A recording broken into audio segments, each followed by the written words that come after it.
Welcome to the Virtual Memories Show. I'm your host, Gil Roth, and we're here to preserve and promote culture in this benighted age, one weekly conversation at a time. You can subscribe to the Virtual Memories Show through iTunes or by plugging our RSS feed into your favorite podcatcher. You can find the RSS feed on our websites, vmspod.com or chimeraobscura.com/VM. We're also on Twitter and Instagram at VMSPod, at virtualmemoriespodcast.tumblr.com, and on Spotify, YouTube, and TuneIn.com by searching for Virtual Memories Show. And visit patreon.com/VMSPod or paypal.me/VMSPod to make a one-time or recurring donation and help me continue to produce smart conversation about books, art, comics, and culture every week at the Virtual Memories Show. Where to catch you up? I finished running my mega-sized 2-week virtual conference, hosted 12 webinars over 6 working days with a costume change before each one. Turns out some moron, me, set up the whole thing so that the final session would be me giving an hour-long presentation on the state of our trade association and a rollout of our 5-year strategic plan, which we compiled earlier in the year. But I made it through. I managed to deliver that pretty well. I got a little emotional early on, which may sound silly, but I'm going to share that with you here. Actually, the guys I represent, keep in mind, are contract manufacturers for the pharma industry. So they are the companies that make drugs and vaccines for the drug companies. And this was me last week. It's a cliche to say that 2020 has been a challenging year.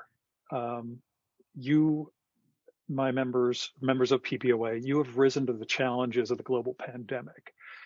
And you're all playing roles in getting us through this, helping manufacture the vaccines that are being used, helping manufacture the therapeutics that are helping people survive COVID. You're also keeping critical therapies in supply during the most difficult of times. And sorry to get emotional.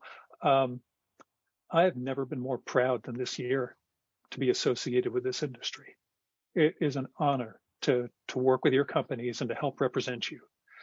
I know the work that you're doing, and I know this is an industry that's always been the quiet one. We're all under non-disclosure agreements. No one knows about CMOs until matters come to the fore. But the work that you guys have done, it's an honor. If I were embarrassed, I would not have shared that with you. So with all that in the rear view, I can finally decompress a little in the week leading up to Christmas. Yesterday, Monday, was the first day that I just had oh my God, I don't have something bearing down on me. My main thing this week is just to edit the videos of each of the sessions and post them to YouTube so the attendees and other members of the association can check them out. And the editing is minimal. I just got to clip the beginnings and ends with the, waiting for attendees to check in so people aren't just staring at my face, looking at the screen the whole time, and to put in a little title card and stuff like that. So I taught myself Adobe Premiere Rush yesterday and got the first session up, and I will spend the next day or two getting the rest of them out. The actual editing part shouldn't be that tough, but it turns out there's a 30 or 40-minute bottleneck in outputting each final version of the video, so that's what's going to take a while. But I got other stuff to keep me occupied, like planning out 2021's podcast guests. But let's finish 2020 first, and that takes us to this week's show. Now, my guest this time around is D.W. Young, the director of the fantastic documentary The Booksellers. I love this movie. It's fantastic. It's about antiquarian book dealers, and honestly, that's pretty much all I need to tell you if you're a listener at all of this podcast. But I will go on. The Booksellers starts out at the Antiquarian Book Fair in New York City. And that place happens to be the site of the last communal experience I had before the world turned sideways. I love visiting the antiquarian book fair every spring, or March, so late winter, early spring, seeing the dealers' collections and wondering what my limit is on an Orwell or Roth or a Zweig rarity. And luckily, I have never come close to, I could probably put up this amount of money.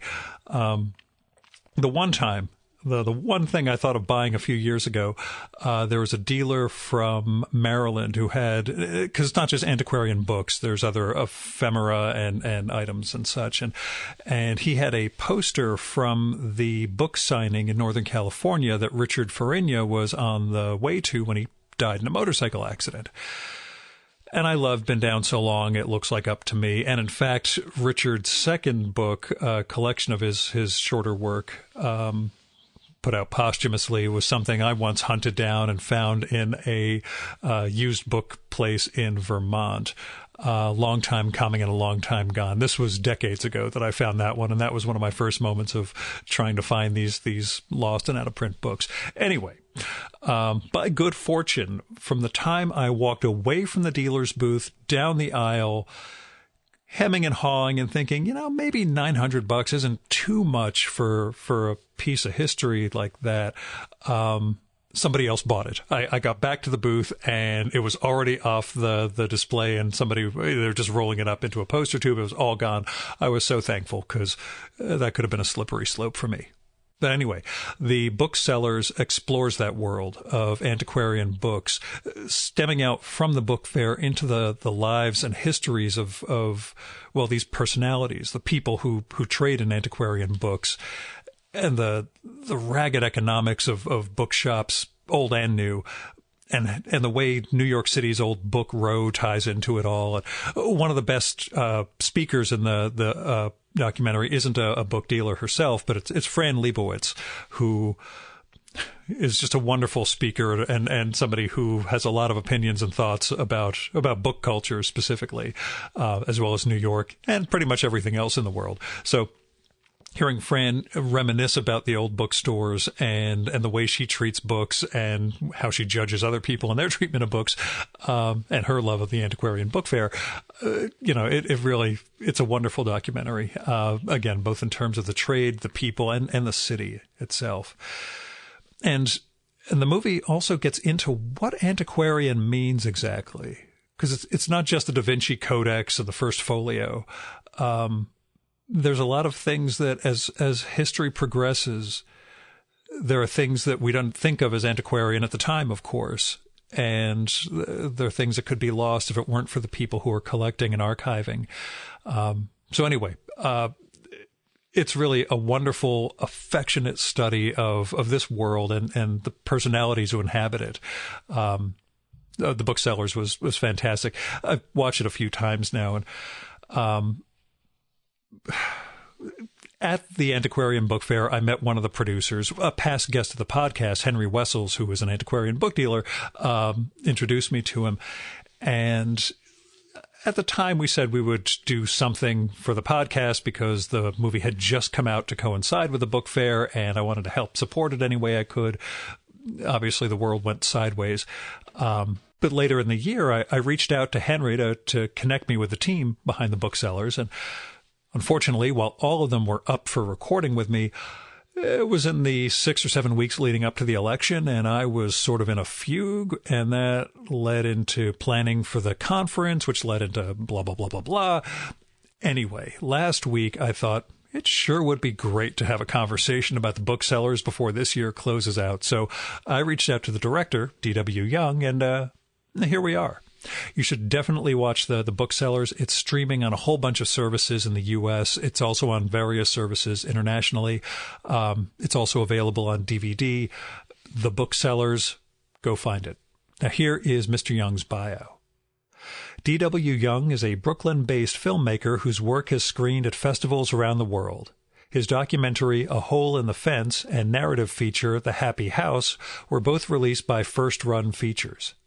His short films include the dark comedy Not Interested, which premiered at South by Southwest, A Favor for Jerry, filmed on Election Night 2016, and A Body of Language for The New Yorker. His most recent film, The Booksellers, premiered at the New York Film Festival in 2019 and is distributed by Greenwich Entertainment in the U.S., with Magnolia Pictures handling international sales. And now, the Virtual Memories conversation with D.W. Young.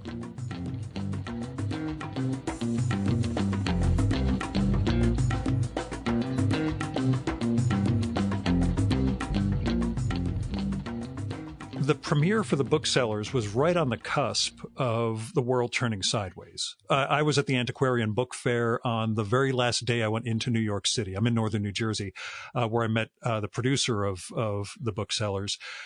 What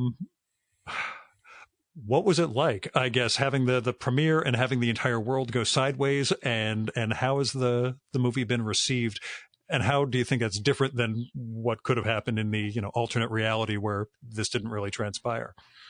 Yeah, I mean, I don't think there's any getting around the fact that premiering the film 1 week before New York City shut down due to the pandemic was not an ideal set of circumstances, and has, really negatively affected, the prospects of the film on many levels. That said, because, we had a great opening week at the Quad, like a lot of sold out shows, and we were going to expand in New York, and then many up to 100 theaters nationally because of that from there. But of course, none of that happened. So we really were denied the kind of significant theatrical run that we had kind of, certainly not banked on nor expected, but you always hope for. And it looked like we were going to be able to, achieve. So that was, it's kind of hard because the chance to show your documentary widely in theaters is kind of the holy grail, because, nowadays not that many docs get much theatrical play, I think. Sure. On the flip side, after that, we, did a lot of the virtual sort of theater screenings with indie and art house theaters across the country. And we got a lot of people to see it that way, and, did help the theaters, which was great. And in some ways, I think got to people who might not have seen it, but, who knows? But, I think we at least had that week with something, whereas a lot of filmmakers, find themselves in a tremendous bind where, of course, their film was slated to premiere right after that or since, and haven't really been able to screen it all theatrically. And, what do you do with your film at that point? Do you try and hold it? Obviously distributors are all trying to figure things out. Does it go straight to digital?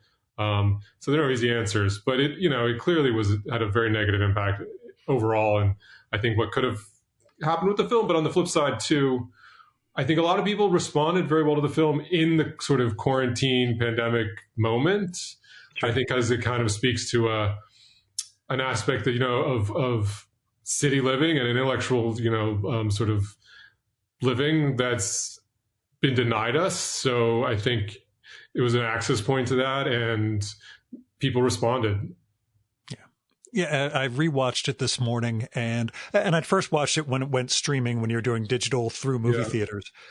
And this time around, and as I mentioned before we started, I live 25 miles from New York City, and I haven't been in since March at the Antiquarian Book Fair. And just watching Dave bicycling down the street, it's all these things that just, I'm pining for New York, but I'm putting off going back in until we know, we have some vested or some idea of safety for all of us. But yeah, it captures. I wonder, do you consider it, a celebration in that respect, or almost a memorial, given what the past 9 months have meant for the world and for bookstores as opposed to booksellers, which is a little different. How do you see the world that you'd captured in the years preceding this?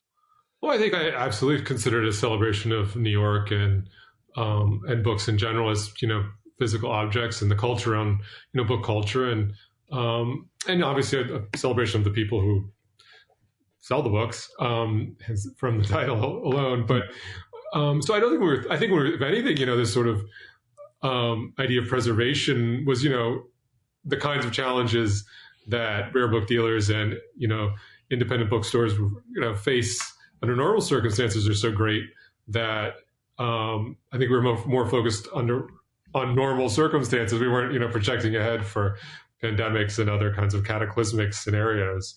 So I sincerely hope we all, there are obviously everywhere there are going to be casualties from this. and we don't yet know the degree, I think, but in the arts, there are going to be significant casualties, and from theaters to bookstores to venues, go down the list, institutions, and restaurants and so forth. But I hope that, for the most part, people are able to stick it out and make it through. And, we come out of this at some point where people very hungrily and excitedly go back for more than they ever would have before, with a renewed energy for the things they've been denied. Yeah, it's funny because, part of the documentary sort of goes into the virtualizing and, how the internet changed that world. And one of my best friends through work is a high level mystery and crime buyer. And he'd said, I know almost everybody from the documentary, but I've never met any of them in person. And he's been around for decades in this space. And for him, it was mail order before it was the internet. So in that respect, I wonder if the not necessarily having a physical presence still, insulates this sector, or, the business of antiquarian bookselling in particular. Yeah, it's funny because the degree to which the trade. I mean, we did the sort of the double-edged nature of the internet that we kind of go into a fair bit.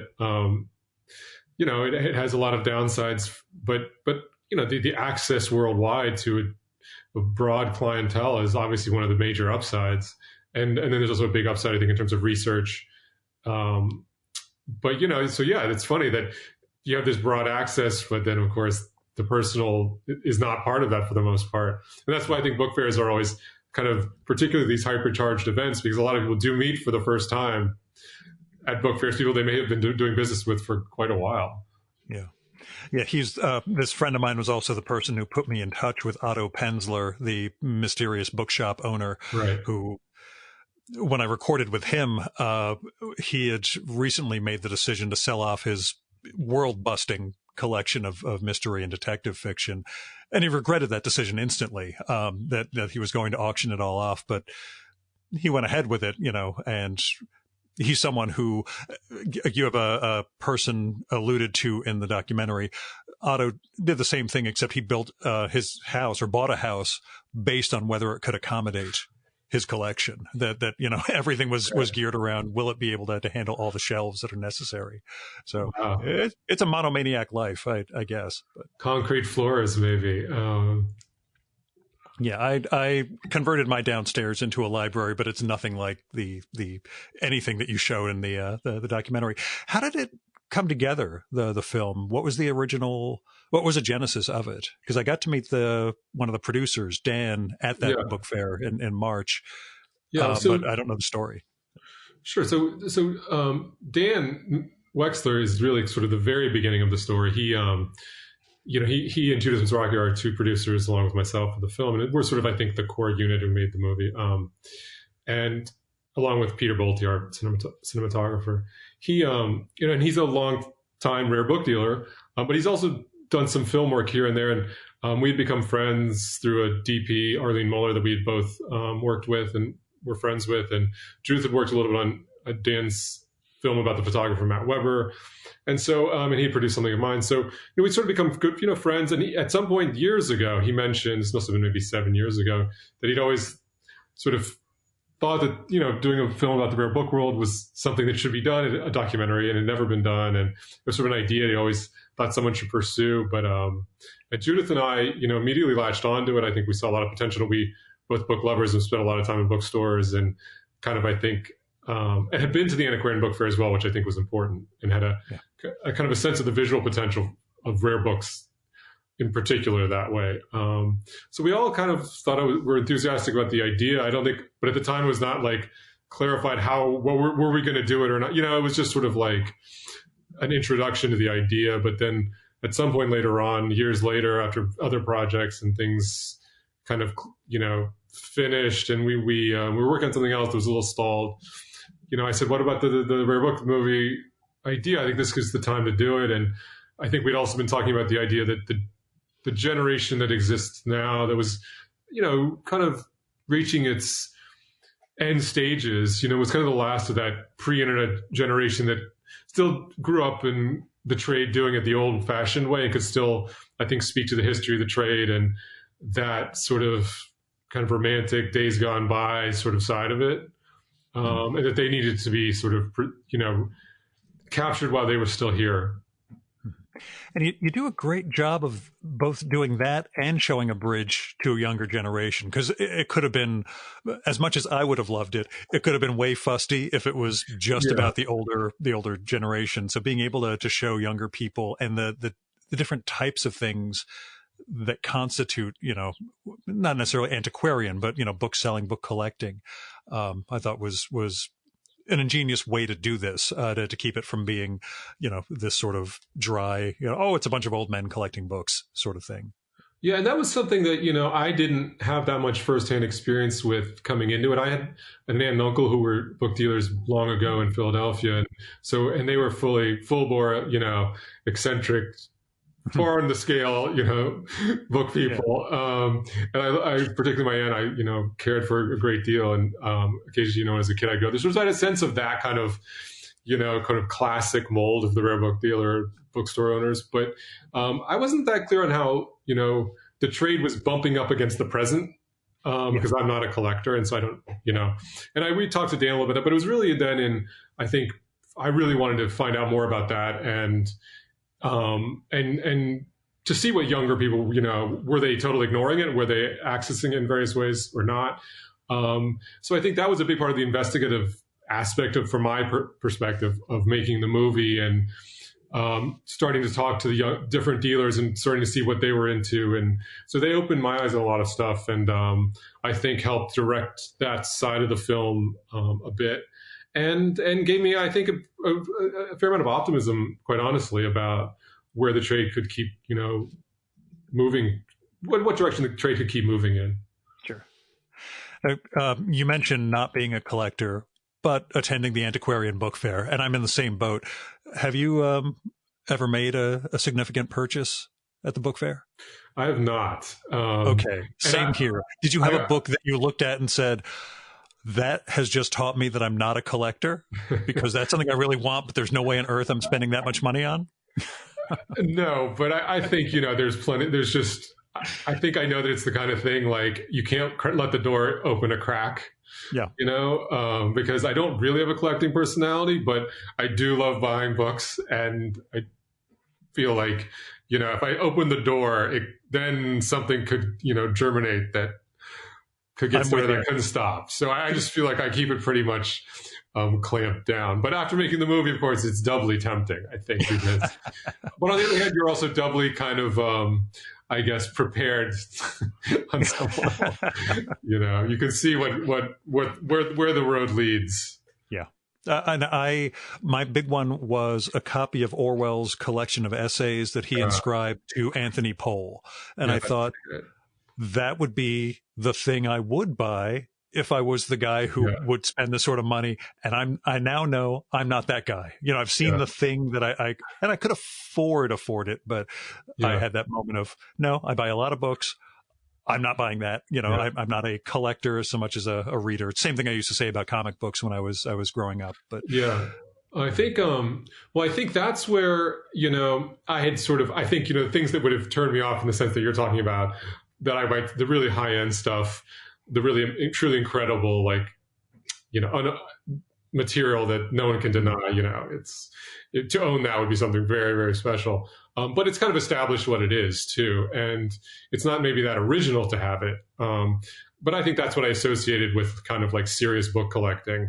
But, I think when I looked, like looking at Henry Wessel's science fiction collection, which has a lot of formidable material, but, he's built that up over a long time. And some of it probably, has a lot of specific taste. And I don't think it all started out as being not all of it started out being super valuable, I don't think.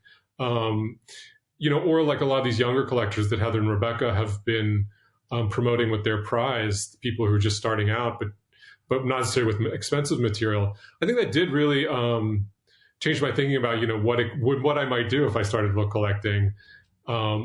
And so I think, there are access points where you don't have to be buying the high end, but then you have to be, I think, very committed to it so there's a lot of time and energy involved. And I do think, as someone who's like, trying to get by making films with a child, et cetera, et cetera. Like, I also know that like just there's no room, there's no bandwidth, there's no room in my life to like start out book collecting in terms of like inventing my own very personal new kind of collecting that's idiosyncratic, but not, you know what I mean? Like, it's an obsession I can't afford, basically. And not going to lead you down the rabbit hole. I'm with you 100%. I've got my thing, like certain books that guests have given me over the years. There's a Clive James inscribed advanced reader copy of a collection of poetry when I flew out to record with him. There's little things like that they're on the path that I have to get out of the house in case of fire. Right. I have a couple of things that I would grab on the way. Yeah. So I believe in all likelihood, I would just go out a window and,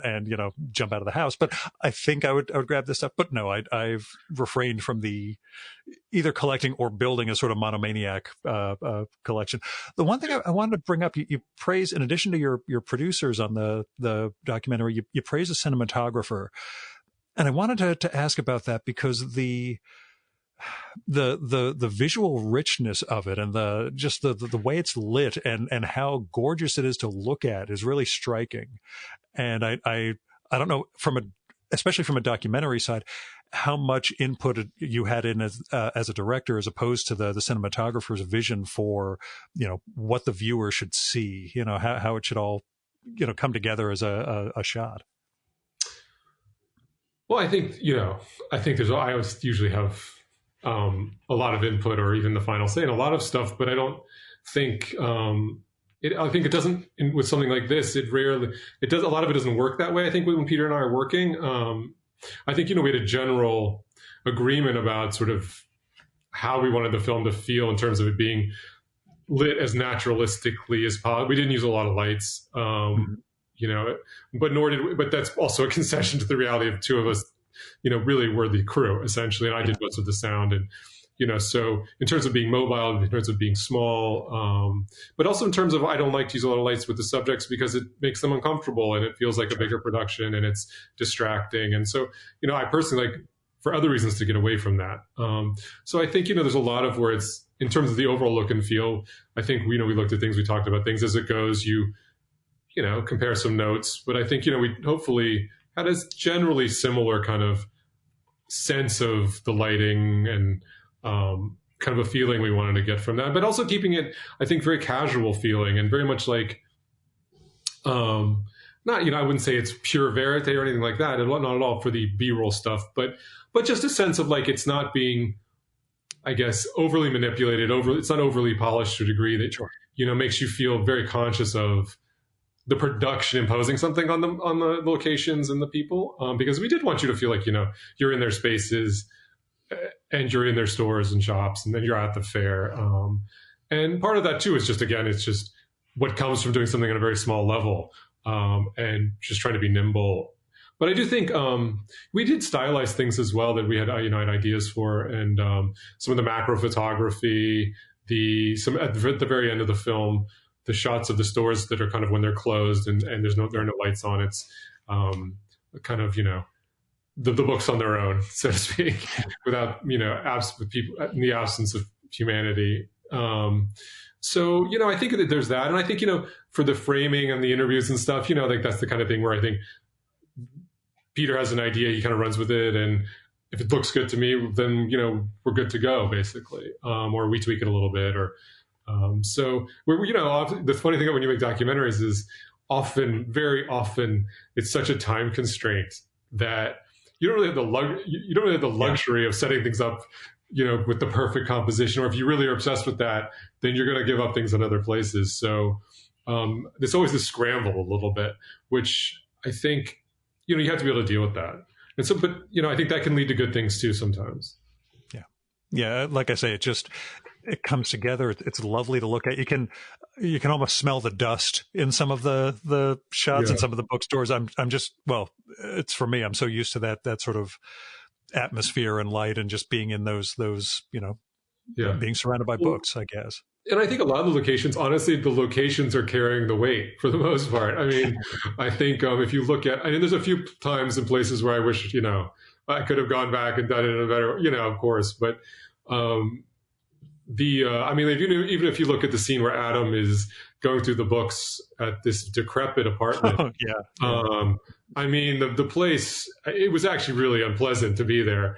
And sadly, it just had gone into such decline because it had been obviously an amazing apartment with some really, I think, impressive, people who had lived there their whole lives. And just at the very end, it really just kind of gone to ruin. But, you didn't have to do anything to that place, right? The dust was in the air. The light was streaming in through the windows.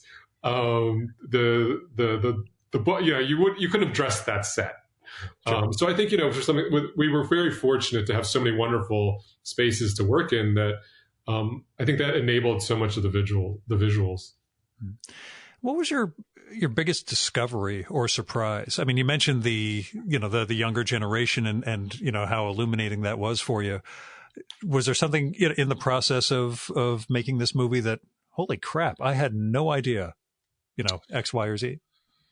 Well, one thing was certainly I did not realize the degree to which like ephemera and other material had become such a significant part of the book, the antiquarian and rare book trade. So that was I was not ready for that. I mean, I knew things like, autographs and stuff, but that's still kind of printed material, but stuff that's not essentially printed material. That was really surprising. So I think there's some funny, there's a Hemingway doll in the film, which amazingly, we got a notice from someone through Instagram, I think, who bought that Hemingway doll after seeing the film, which I thought was kind of great. And maybe something else from them as well. I don't remember exactly, but so I think that was a big eye opener. And I have to think for a second if there's anything else. Yeah, I mean the standard answers are, oh, I had no idea people were paying X amount for this, that, or the other. But no, we knew all about that kind of stuff. I do like the way the Ian Fleming books come up repeatedly, because that's what I've been hearing is that like the tech guys went apeshit for Ian Fleming James Bond books and just blew the market for that through the roof, as modern collectibles go. But yeah, I think there's always this kind of like, modern first du jour kind of author, or kind of usually I guess one author is kind of in the moment the hot collectible for people who aren't serious collectors, kind of. And so Ian Fleming, I think, has kind of been an easy target to point out that way, because the inflation of the value of those has just skyrocketed so much. And that's what Saul in the beginning, obviously is kind of trying to reconcile that poor, Don Quixote is not like holding up to Ian Fleming. But yeah, that's the fact that it's still a market. You could say it's dumb in some respects, but it's still, the market is defining itself in certain ways. But the other joke question I have, your biggest challenge with the documentary, besides getting Fran Leibowitz to stop talking at one point, and I love Fran, and I was so happy she was part of it, but I know she can talk a lot. Well, as far as Fran's concerned, I don't think there's anything. You just let Fran sink her teeth in and and give her input, because she's got a lot to say. Yeah, she's gonna have an opinion, and that's not always so easy to come by, quite honestly, in interviews and with people. I mean, smart people tend to be pretty cautious about what they'll say and what they'll give an opinion on. You know what I mean? Like to get them to really, and not to say that I don't think in our case she did it. She said anything particularly controversial, but I think in general that's such a big part of her contribution is her willingness to take stances, to be critical, to not be worried about that kind of thing. So, and I think I certainly was very enthusiastic about having her for that reason, because she's outside the trade, and so she doesn't have any allegiances or any concerns about speaking, quite honestly about her perspective on things. And there are obviously things like that get ridiculous in the book trade, as with every business, Yeah. Yeah, and I figure she's not going to finish another book again, so she doesn't have to worry about selling stuff. I'm just kidding. I know it's. Well, I've read her talk about that many times, and I think she's just sort of shifted gears. It seems to me she's found that's like the Scorsese film. I mean, she's just found such her mode, Yeah, she is a wonder. She's one of those people I'm hoping to record with someday when we can actually record in person again, because I kind of figure the whole computer thing is not really her speed at all. Oh no, so, I don't think she owns one. Yeah, which is even or better. Email or anything else. So I heard Christopher Walken was the same thing. I just heard, saw that. Yeah, this week that he's never owned a computer or sent an email, and I was like, you know, and all things considered, that's probably for the best. You know, if we all could look back and say, you know, maybe, you know, I don't have to be that guy who's connected all the time, we'd be a lot happier. But I think that, just going back to what you had said about having some books that really meant a lot to you, that might even be valuable, but that weren't given to you essentially because they were signed or they were presents or whatever, you know, I think that's a wonderful way to have a collection without being a collector in some ways. And I think, speaking of Fran, she has a similar situation. She just, I think, very similar to yourself. She accumulates enormous numbers of books, but she doesn't actively collect, but she does have some valuable books that for various reasons, you know, have come to her over the years. So I think that's, you know, even if you're not a collector, that's still like a wonderful aspect of it if you can get it. Yeah. It works out that way. Again, it's a combined regret about not being able to record in person with people, partly because I usually have one or two of their books for them to sign while we're there. And also, if we're recording at their home, I get to look at their shelves. You know, it's just the sitting in somebody's place and looking at the books they have, you know, in certain rooms. That's to me, at least, that's how you get to know somebody. You asked me what one of the hardest things making the movie was. To me, one of the hardest things is that I never had any time to do any browsing. Yeah, I can imagine. So, I mean, you know, you show up, you need to talk, and then you need to get the set up, and you need to shoot, you know, do your shooting and get out. But for the most part, I mean, I think, and yes, for places like Argosy, you know, we could go back, and I could go back as you know, it's obviously it's a bookstore, but for most of the, you know, I can't go back to people's personal collections. I don't think I'm going back to Jim Cummins' warehouse anytime soon, although you could truly get lost in there. And, you know, so you would love to have just an hour afterwards to look around and really appreciate everything. But that was almost never, you know, the case. We could go to Cummins. I could go to, you know, the Cummins shop in Madison, of course. Yeah. But I think the ultimate of that was Jay Walker's library, which is, you know, off the charts. And I think we had if we had 2 hours total, I don't even think we had that. And it was, I mean, from the moment we stepped in there to the moment we left, we didn't stop. I think we used every shot we took. And I didn't have a second to brag, you know, look at any of it. But you see those opportunities and you have to take them. That's you know, if we dick around here, we're not going to get everything we need. We're going to regret missing something. So no, if we'd gotten distracted looking at the books, we would have, you know, it would have been very much at the expense of the film, which I guess would be funny in its own right, but. His human imagination. That's his museum. Right. You know. Now, because of the pandemic, I went from that March 7th until early October before I set foot in a bookstore again. Yeah. And even then I was going to just do curbside pickup at this bookstore, but I thought, I'm here. I have a mask on. Yeah. I have to go inside and just look at books for a while. I'll buy something else while I'm here just to keep the bookstore going. What's your longest time without setting foot in a bookstore at this point? I mean, I haven't really been going in. I went into one, it wasn't even in the city, bookstore in probably June, very briefly. And I stopped in briefly at Left Bank Books because I was nearby who were in the film. But we basically spoke at the door from outside, you know? Yeah. But I haven't really been going in. I've been buying everything online as much as possible from people. And, you know, I'm very eager to be able to. Yeah. I was not nervous. There's almost nobody in the store. It was watching booksellers down by where Henry Wessels lives. Yeah. And, you know, there was the one time and I thought, okay, at least I got a bookstore fix in, you know, I'll keep ordering online. I'll get stuff, you know, shipped from them or from Bookshop. But, you know, it's just that all those things were missing, you know, that we didn't quite realize were super important to us. I guess just the ability to walk around in a bookstore is one of those things that I've been pining for these past 9 months. Well, I think the problem, I don't know if you feel this way, but, you know, I feel like if I go to get groceries, it's like, how fast can I get in and out of here, right? Yeah. Like, it's like, I'm going to buy so much, but I'm not going to like linger at the grocery store. It's just like, get stuff get out under 20 it's minutes. A mission. Yeah. Yeah. But so, that's sort of completely at odds with what you want to do in a bookstore, which is you want to have a little time to be relaxed, to look around. If you're if you're just picking up one thing specifically, well, that's fine. But then, of course, you could just order that from the bookstore online. So why not just do that if you already know what you're getting? Yeah. It's weird. It's that sense of what's safe, what we're willing to risk our lives over. I guess that's all of a piece of these last 9 months. But yeah, no, it's always a question every time you go in someplace. Is like, is this worth it?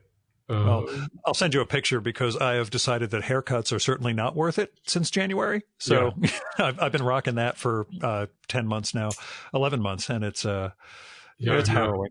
I've not been doing haircuts, which is another thing. I'm not in the same way, not near the same degree, but I am looking forward to just getting a haircut. I'm glad that I've got this giant scouse fro that I've got going on, but it'll be nice to look professional again when I have to start making real appearances. But let me ask, well, I want to talk first about the difference between documentary and narrative filmmaking for you. I see through IMDb, of course, you've got, what do we call it? Feature filmmaking, narrative filmmaking, fiction. I think narrative. Yeah, narrative is usually. How do those differ for you? And what brings you back to one versus the other? And if it's just funding, I'll understand that. But I don't know that they do differ in a lot of respects. And funding is very much a consideration.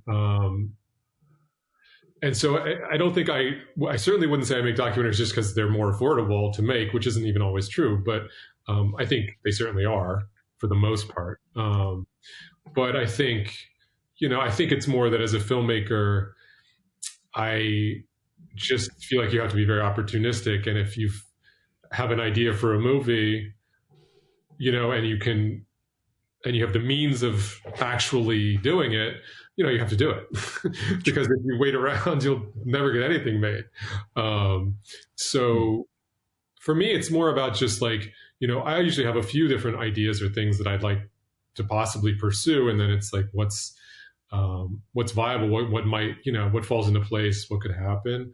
But I've never really had significant real money to make a narrative. So that's something I would like to, hopefully get to a point where, maybe an upcoming project to get, a little more properly funded to do something on a little more significant scale. But I don't think, sort of aesthetically, formally, to me, there's not such a difference. I still think of them both as sort of, artistic cinematic creations. They're just kind of working in a different mode. I don't know. I think that like in the literary world, I don't think there's such a big like issue with people who write fiction equally working in a lot of nonfiction, I think there's a more comfort level with that crossover. It's just never questioned for the most part. And there's a longer maybe tradition of it. And there are plenty of filmmakers who do both, but I think there's a stronger desire to sort of force people to like consider real as one or the other, Sure. Yeah. And it just fits maybe the industry's needs better to you to be a little more clear cut. So sometimes I think it's odd for people that you do both. I mean, I don't think obviously for many film people that's not the case, but I don't know. It's for sometimes it causes a little sort of like confusion. I don't know. But to me, it's just, I think, trying to realize an idea. And whether, because I like, I've done a lot of things that kind of pull from both sides. So whether it's documentary stuff that pulls in little narrative elements or, techniques or flip side, some narrative stuff that's really like, using some documentary elements. I certainly enjoy like overlapping a little or working in this sort of the in-between spaces. Mm-hmm. We did, in this film, one thing we did that was, I think, closer to a narrative approach that only a little bit of it ended up in the film was there's a dinner scene at the very end with a bunch of the dealers having dinner and hanging out and talking. And we shot a whole dinner for like over an hour, like an hour and a half of them hanging out and talking. And it was really great stuff. And we shot with a bunch of cameras and it was like a staged moment, but we didn't script them in any way or coach them or do anything like that. We just sort of got them together. which is something that they do naturally anyway. This was at the Grolier Club in New York. But, it was certainly an intervention of sorts, and we shot it in a kind of somewhat more dynamic narrative style. So, I think that's an example of that. And what led you into filmmaking? That's a good question. I actually came into film. I'm a very late bloomer when it comes to filmmaking. I didn't really start seriously doing anything in film until my mid-30s, basically. Oh, geez. And I had been, really involved sort of in literary pursuits before then, writing fiction and publishing, short fiction here and there and the usual kind of small, magazines and stuff. Literary magazines and stuff. And then I'd worked for, a number of years on a novel, the big project, the big novel that I just really just kind of didn't work out, and didn't. I have no idea what you're talking about. Sorry, you're not a longtime listener of the show, so you don't know just how crippled I am by anxiety about writing. But go ahead. No, so I kind of felt like I'd also in feeling like that didn't manifest as a successful, work, that I had also kind of hit the wall. Like I'd gone in the totally wrong direction with the novel somehow, and I just kind of hit a wall as writing prose, and I didn't see myself scaling that wall due to I don't know, where I'd got the point I'd come to in my life, et cetera, and what it would take. And I don't know, had I not turned to making films, and 20 years later, maybe I would have, managed to figure a way out of that and become a better writer, and a writer that I could have been happier with being. But I basically had started playing with, that was when mini DVs around 2005 had really suddenly hit the scene, and it was very accessible to get cameras that could shoot something, nothing like your iPhone today even, but that suddenly there was an accessibility to being able to play around with a camera and to do some things. And I think, there was some significant documentary stuff going on. I think of, like The Gleaners and I from Varda, and Chris Marker was doing a lot of stuff digitally, and others that I think meant a lot to me, seeing what they were able to do on the documentary side. And I didn't really want to do things narrative that way with, like crappy DV cameras for the most part. But so I was just playing around with cameras and doing stuff. And then I also wrote a screenplay on a lark. I think I wrote it in like a month. And I thought it was like extremely liberating to do, because I'd sort of shaken off the burden of prose style entirely, and as well as the burden of it needing to be the finished product. So I just really enjoyed writing the screenplay. I thought I was quite happy with what I did for the most part for being a first screenplay. So kind of those two things happening together. And then I made a sort of short, mid-length documentary, all sort of one-man band style, about Red Hook in Brooklyn, about a bunch of different things that did okay, and that I really enjoyed the process with. So I think when all that kind of converged, I kind of just felt good about moving away from writing. Mm-hmm. Do you see literary influences creeping into the filmmaking, or is it primarily, do you have, filmmaking influences that are sort of standalone or came to you as you started to adopt that form? I mean, I was always, a very, a cinephile, or film lover. So, I think, for me, film remains like the principal influence. But I think having spent so much time on the literary side and, being an English major in college and all those things, I think my sensibilities, I think that heavily influences my sensibility about things formal and otherwise, and what constitutes a film, and sort of different aesthetic considerations. And I don't think I'm not as caught up in maybe perhaps the cinephilic, the sort of introverted cinephilia that is, I think sometimes goes to such a degree that it's problematic in the film world. But that being said, I do also have a real soft spot for things literary in film. So, and it kind of always bugs me, for example, that almost never does anyone talk about books in film. Like it's sort of verboten almost. In real life, people talk about books all the time, right? But like I don't know, things like that, or just books sometimes creeping in. So making a movie about rare book dealers was, of course, a great pleasure for me. I'm a guy who looks at the shelves in the background of films, or what's on the coffee table. And in fact, one of the best laughs I ever got from a guest was when I was interviewing Stoya, the adult film actress, when I forget what the subject was, but I mentioned how even in porn films, I'll be looking at the bookshelves behind them when it's people shooting in their homes just to see what they're reading. And yeah, she busted a gut over that one. But yeah, the idea that people actually talk about books in our world, at least, I think you're right. It does deserve its place.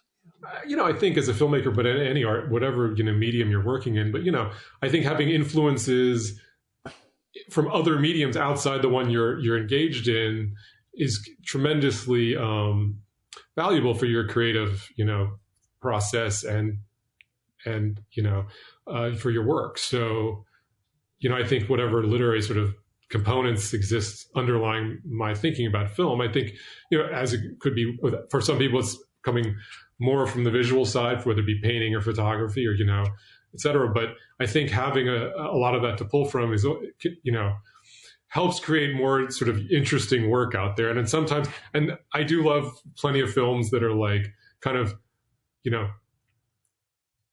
entirely like entirely cinephilic, right? Their entire frame of reference is only film. I think they exist within the world completely of cinema. Like Quentin Tarantino is like, obviously like an example of that, right? But I think there's like too much of that after a certain point grows tedious too, and you're missing out on a lot of, kind of a lot of life, right? The world. Yeah, I was going to say the world. Edgar Wright is another one who jumps to mind, where everything is a reference to cinema in some way. What did you really, you mentioned the sort of liberating aspect of screenplay writing, and there's a great introduction to the screenplays of Miller's Crossing, my all-time favorite movie, and Barton Fink by the pseudonym editor of the Coen brothers movies, who's actually the Coen brothers, but they give him a fake name. Yeah. About how screenplays are totally worthless. And it's Roderick Jane, right? Yeah, that's it. And, but besides that process of learning how different that writing was than quote unquote literary writing, what skills did you really have to develop? What do you feel you got better at with filmmaking over the time since you began with the mini DVs? Well, I think the main skill I developed is I think I just did a lot of things early on, some which worked out very well that way, and especially I think an early short I did that did very well. It was a narrative short, but I shot it like a day, basically under extraordinary circumstances, but we pulled it off, And I think I realized then that I was very good at doing that, at working under high stress, working incredibly quickly and pulling things off. So that's great. But the problem is, no matter how good you are at it, it's a roll of the dice. And it's also extraordinarily stressful. Like, it's already so stressful making movies, particularly narrative films, where there's so many things that can go wrong at any given moment. And so I think I have a tendency to be impatient to get projects made. So I think I've learned after doing a few things that were so inadequately funded and were made for so much less money than they needed to be made for, that, to be wiser about where the bar is for whether a project should be pursued in terms of the resources at hand, and I would rather than, I think, and to learn that just don't do it. And because it's all about the concept of the project, right? I mean, we could go out tomorrow, you and I, and make a fantastic movie for no money on an iPhone if we had the right idea, right? Especially a short, right? It's only the idea. If we talk to the right people and framed in the right way, it's entirely possible. So, it's just each idea has its own requirements. And I think I just sort of have learned to try to be better about not pushing things right to the breaking point, like leave more cushion, both for my insanity, but also to safeguard the project better, So sort of discovering your inner producer in the process. I don't mean that facetiously. I mean, it sort of sounds like it's, seeing this from one level above, from just, being in the midst of it. A little bit. Yeah. I think I've become better. I mean, I've quite good now, I think, about things like scheduling and conceiving of how a film can be made with a certain, set of tools and assets. But, also, I think that's a big part of it. The other thing I think I learned, and I learned on the first like feature I did a little bit of the hard way, is that a lot of what I want to do, not coming from a traditional film background and having my own sort of idea about how a film could work and be made and what the final product is in my mind, is that, and coming from an ultra no budget indie background, essentially, is that I want a great amount of freedom and flexibility of how I'm going to approach doing things. And and there's obviously good reasons for why films are done with the traditional methods, right? There's good reasons for all of them. But if you follow all of them to the letter, then you're essentially making a big budget movie. And because they come from big budget filmmaking in a lot of respects, right?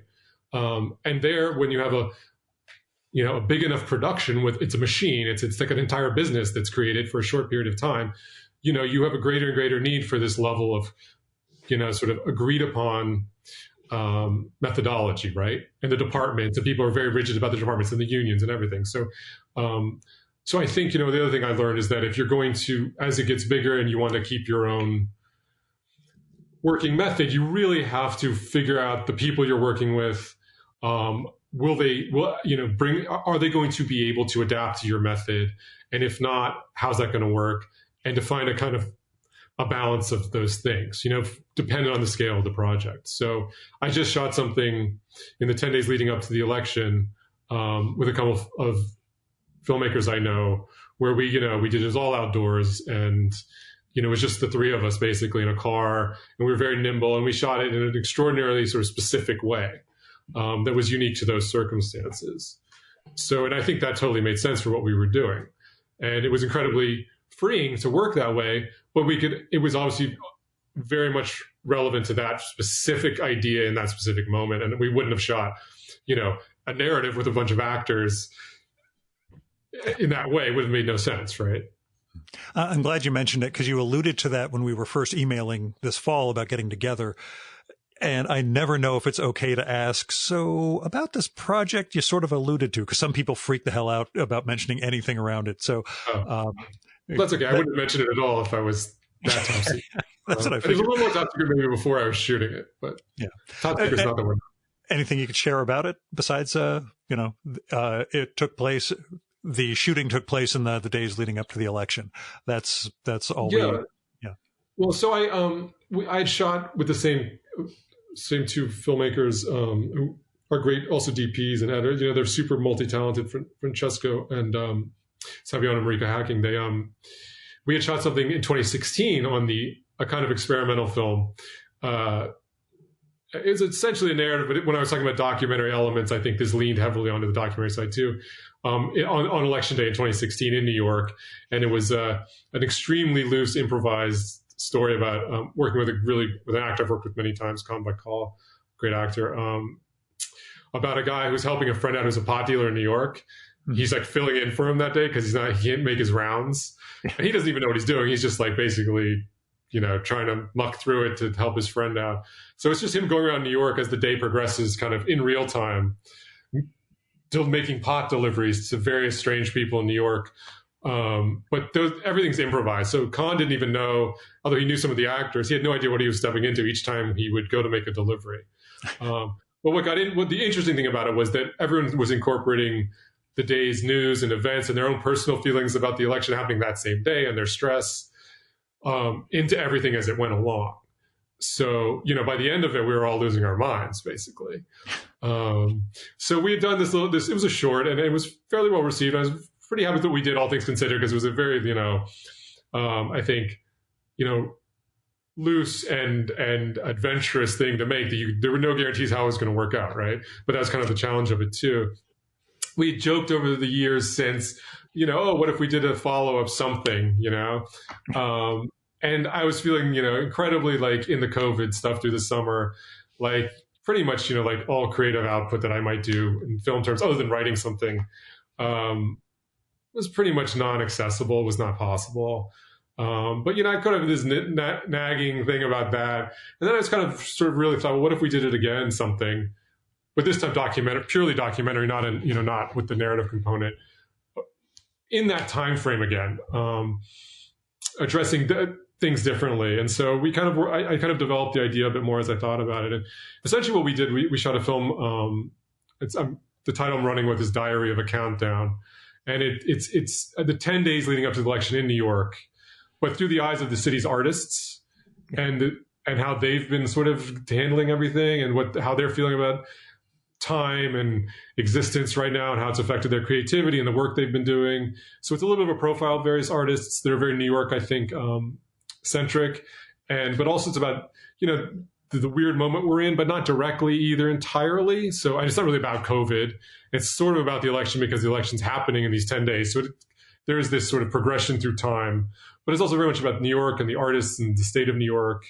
And I felt like, there's going to be a lot of people making stuff about this, but I feel like the more we can sort of try and find our way through it on some level and keep a record of it, I think that is valuable. And I feel like the arts in particular had something to offer that maybe wasn't being tapped into, that I thought could lead to some interesting places. So that we shot that, and I think it turned out pretty well in terms of what we shot. So I've been editing on that. And again, the stress of, what's going to happen this time was obviously mounting. And you would think in that case, bringing a weed dealer in again might be a good idea. Just to it might have been. But I really try not to retrod the same ground. Like very consciously. But it's interesting. I don't know. Well, I had really not been inclined to do anything about even remotely about COVID or anything in this moment for the most part. Like I certainly wasn't interested in doing like a Zoom, movie or something. I don't know, anything like that. But I felt like when I had the idea and we really started talking about doing it and how we would do it and do it safely, because it was all outdoors. So we did speaking of sound, all the interviews were outdoors within walking distance of the subjects.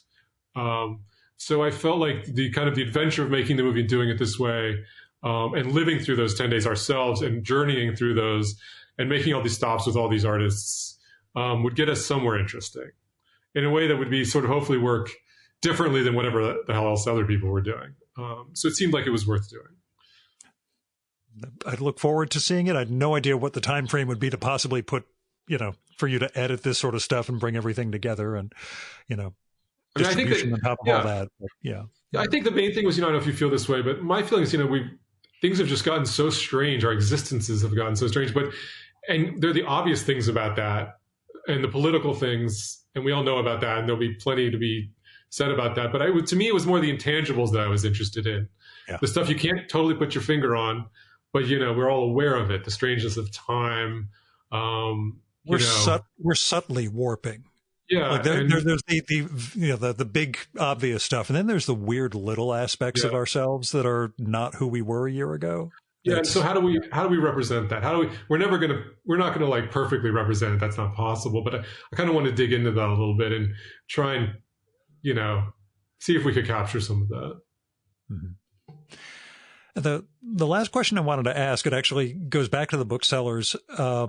Because it's something I've dealt with in terms of books and comics over the years. It's David Bergman's line that this stuff was really about the thrill of the hunt. Yeah. And that living in the digital world that we do, where everything is cataloged and eBayed, et cetera, makes the world less fun. The flip side is we can all get the booksellers documentary at home and stream it. Right. But that sense that once upon a time, even when it came to documentaries like this, that once upon a time you would have to go to that theater and see it. And these books, you had to hunt around either used bookstores or, just weird, quirky ones out of the way. What's your impression of that? Do you miss that sort of pre-digital world? Absolutely. Even with all the benefits we get from. Oh, yeah. Absolutely. And of course, there's no going back, but it's something that I think was very much in my mind and is very obviously there in the book world, because there's this generational gap, and I think there is this romanticizing and nostalgia for how it used to be. And there's a good reason for a lot of that, right? And there's an entire way of, there's an act of discovery that has gotten harder and harder. And, there are the upsides we've talked about, like research and accessibility. And, I think, like Rebecca Romney's like a big champion of the accessibility side. And that's, I think, totally legit and important. And so, that's a positive, right? Yep. And so there's a lot of good, but it's like, and I think to me, the reason that beyond its impact on the trade, that the internet plays such a sort of, I think, is significantly discussed in the movie to the degree it is my interest in the sense that the internet is something that is influencing us, impacting us so much in ways we don't understand yet, right? That even that somehow trying to come to grips with that is one of the great challenges, I think, of the moment we're in as artists and as thinkers. And so I think seeing a different perspective on that through the book world, I think is valuable, because we understand, like in politics, right? It's obvious that the internet is warping things incredibly, right? And Sure. the situation we find ourselves in has certainly been exacerbated at the very least by the internet. So I think that was, very much always there. And I miss that personally. But I think that act of discovery just extends far beyond the book, the act of discovering books. I think, and as you said, discovering the movie itself, I really miss discovering films. Sure. Yeah. That is something I think it is almost impossible to discover a film anymore. I mean, the very best you can do is go to a film festival, look at nothing, and just pick something by a title, right? Yeah. Before anything's been written on it in the internet, and just maybe you walk in and you get a surprise. And that can still sometimes happen. It can be great.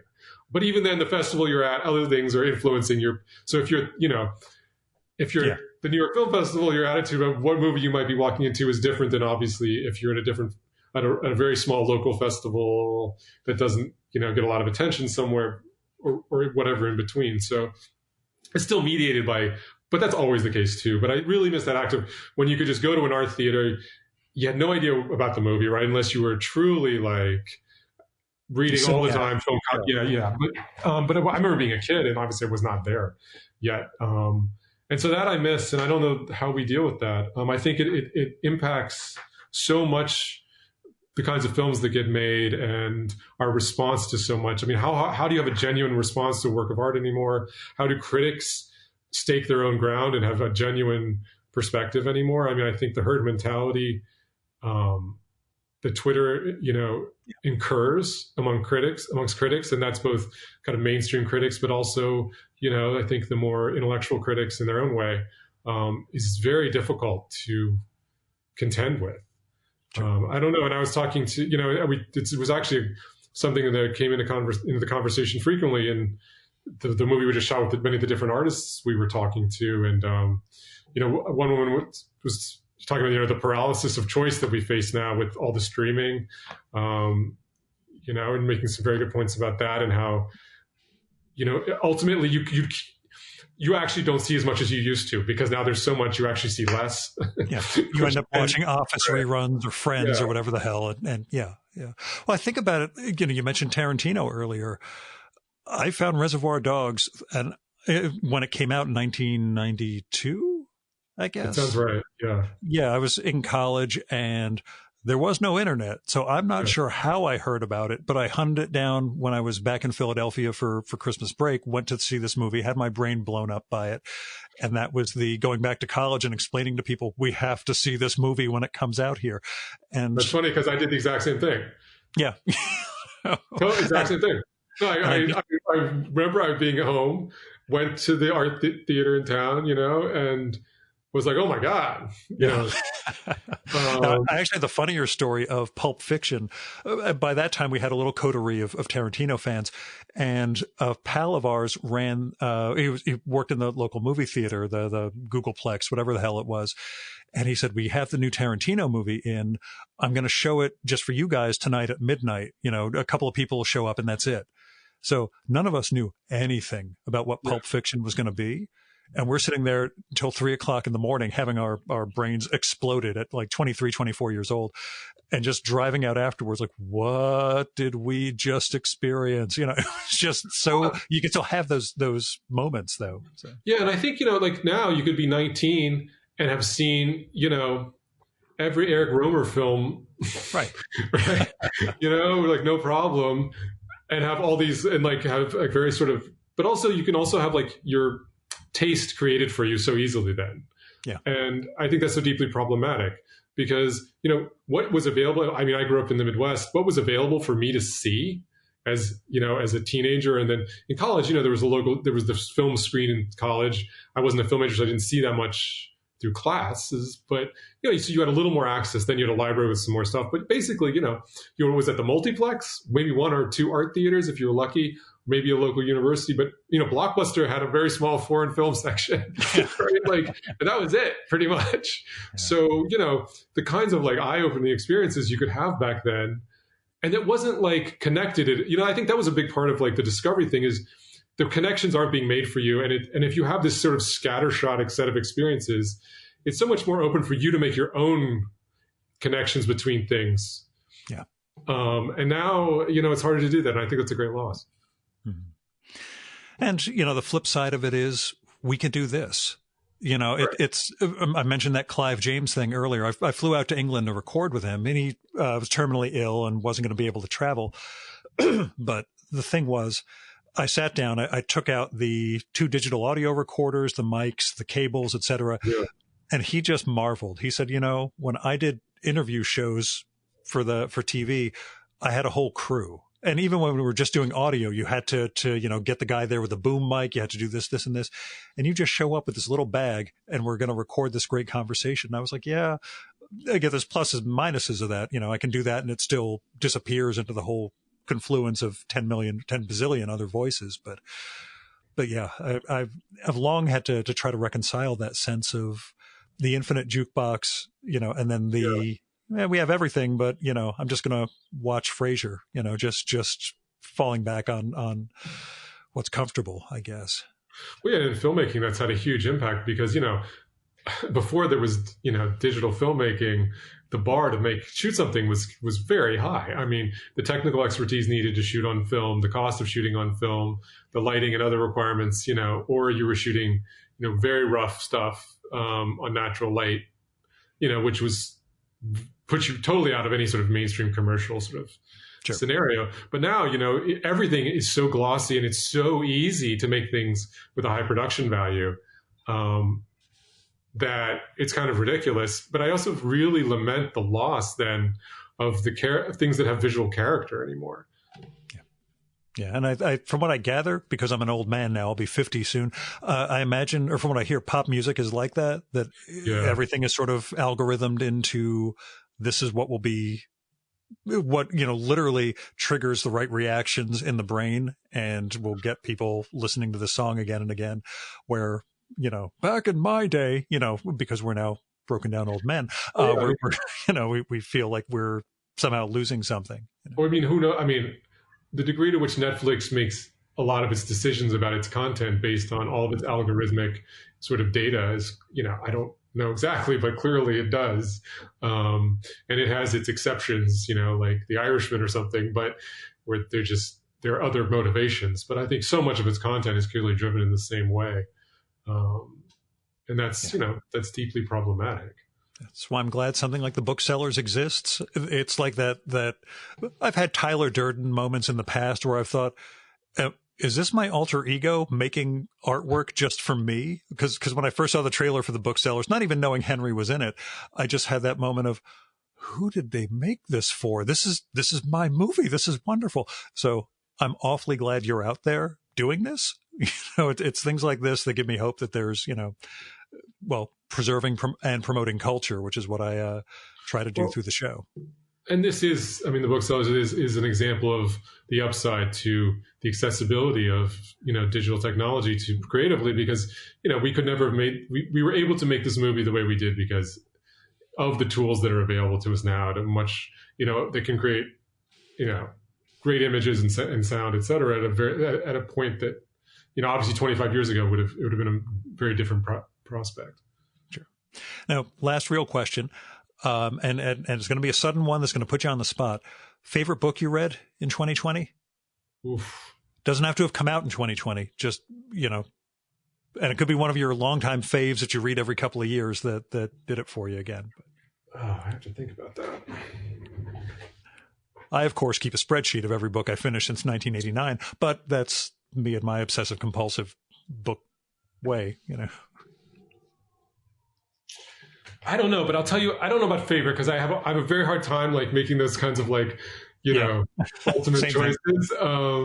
But it's something that I really enjoyed reading but especially so in the moment, in the pandemic moment, was the Viraconium novels by M. John Harrison. Oh, I heard those are great. I haven't read them, but he just won the Booker Award, right? Yeah, the Goldsmith he won. Yeah. And I'm really eager to read that book. I have it on order from the UK, but it's never seems to be coming. But he's a great writer, and they're really wonderful. Somewhere between, they're in that sort of Gene Wolfe sci-fi fantasy overlap, but they're very literary too, and they just exist in this strange end of time, end of humanity, like end of Earth sort of moment. Yeah. But everything is warped and strange, and it just sort of fits right into this moment somehow. And they're really great. So that's, I don't know if I'd say my favorite, but it's one that sort of sticks out. That's all we need. That's what this whole thing's about, the love of books. So D.W. Young, thanks so much for coming on the show. Thank you so much for having me.